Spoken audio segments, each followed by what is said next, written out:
கேதார்நாத் மற்றும் ருத்ர பிரயாக் இடையே பாயும் நதிக்கு பெயர் என்ன? மந்தாகினி.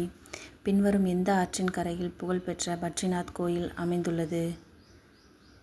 அலக்நந்தா. சோன், நர்மதா மற்றும் மகாநதி ஆகிய நதிகள் உருவாகும் இடம் அமர்கண்டக். மற்றவரிடமிருந்து வேறுபடும் நதி மகாநதி. லே மாவட்டம் எங்கு அமைந்துள்ளது? சிந்து நதியின் வலது கரை. பின்வருவனவற்றில் எது சரியாக பொருந்தவில்லை? லூதியானா, ரவி.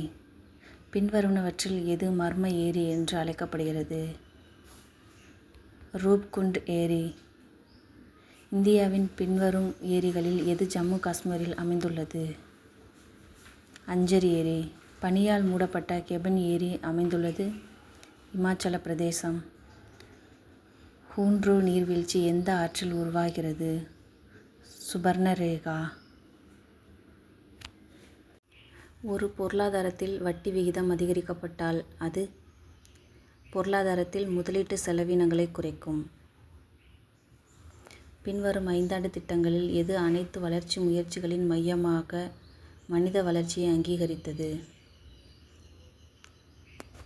8வது ஐந்தாண்டு திட்டம்.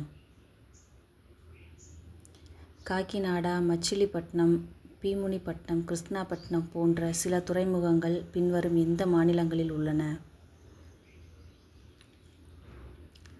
ஆந்திரா. எப்போது முதல் முறையாக இந்திய பிரதமர் 20 அம்ச பொருளாதார திட்டத்தை அறிவித்தார்? 1975. கனிம வைப்புகளுக்கு பிரபலமான சோட்டா நாக்பூர் பீடபூமி எந்த மாநிலத்தில் உள்ளது?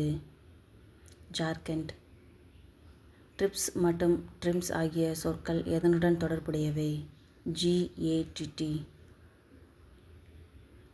ஏற்றுமதி இறக்குமதி வங்கி எந்த ஆண்டில் அமைக்கப்பட்டது? 1982. இந்தியா எப்போது சர்வதேச நாணய நிதியத்தில் உறுப்பினராகியது? 1945. SIDBI இன் தலைமையகம் எங்கே உள்ளது? லக்னோ. எந்த குழுவின் பரிந்துரையின் பேரில் நபார்ட் நிறுவப்பட்டது? சிவராமன் கமிட்டி.